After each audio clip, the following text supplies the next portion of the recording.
In a time long past, in the grand city of Varanasi, ruled by King Brahmadatta, a remarkable tale unfolded. This story is about a young man named Sujata Koma, who is in fact a past life of the Buddha, the supreme teacher. Sujata was born into a good family, and from a young age, he dedicated himself to learning. He studied all the arts and sciences until he had mastered them completely. Above all, he was a devoted son, serving his parents with the utmost respect and care. One somber day, a great sadness fell upon their household. Sujata's grandfather passed away.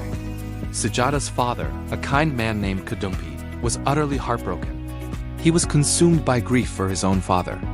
After the funeral rites were performed with all due respect, Kadumpi gathered his father's bones, wrapped them carefully in cloth, and enshrined them within a beautiful stupa he had built in the garden behind their home.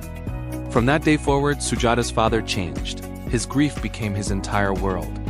Every single day, he would go to the stupa, carrying offerings of fresh flowers and fragrant branches.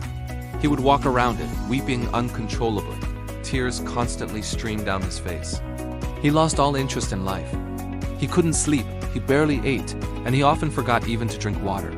All his responsibilities, his work, his joys, they were all abandoned, replaced by an endless cycle of mourning. Sujata watched his father wither away in sorrow, and his heart ached. He saw the unusual and self-destructive behavior and thought to himself, "Since my grandfather passed away, my father has known only sorrow and grief. This suffering is destroying him. There is no one else who can help him.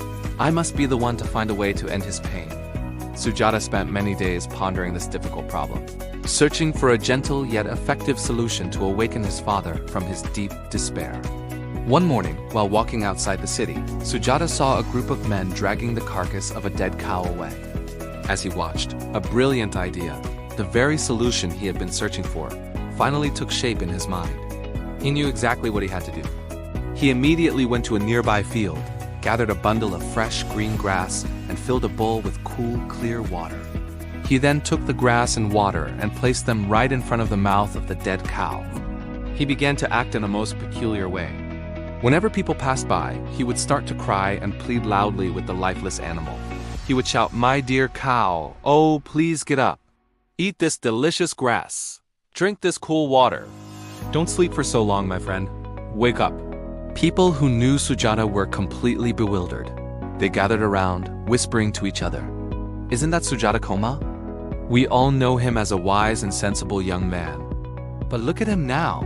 He seems to have gone completely mad."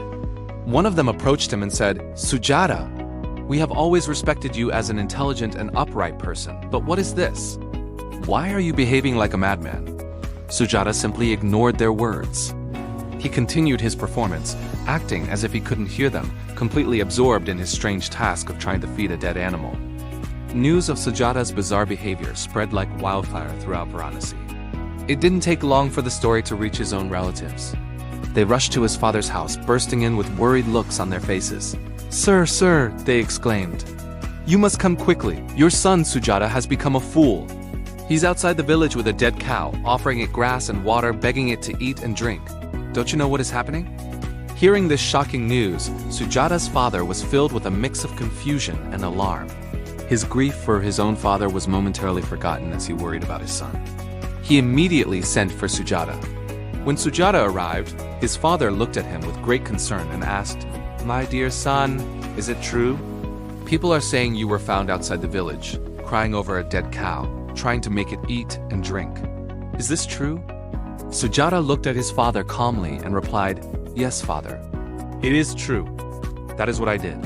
His father's voice was filled with anguish. "But why, my son? Why would you act so crazily? How could you forget all that you have learned? Taking grass and water to a dead animal, begging it to eat. That is not the act of a wise person. It's completely useless. A dead thing cannot come back to life." Hearing these words, Sujata felt a quiet surge of hope. This was the moment he had been waiting for. This was the perfect opportunity. He replied to his father with a gentle and respectful voice. "Yes, father, you are right. I accept all the blame for what I did. It was the act of a foolish person. I understand that. When a cow dies, all its parts, its legs, its body, they all stop working. It cannot move. But father, with that dead cow, at least its form is still visible. You can see its head, its legs, its tail. It's still recognizable. Sujata paused, letting his words sink in before continuing softly. Now, father, I would like to ask you something. You mourn and miss grandfather every day. He has passed away, and all that is left are his bones, hidden away inside a stupa. You cannot see his real form, not even a hand or a foot. Do you believe that your constant weeping and sorrow will bring grandfather back to life? He looked his father directly in the eyes and asked, Please, father, consider this carefully. My action of trying to feed a dead cow, whose body you can still see, and your action of weeping over bones that you cannot see, which of our actions is more useless? Which of us is acting more foolishly? Sujata's father was stunned into silence. His son's words struck him like a flash of lightning. He suddenly saw the situation with perfect clarity.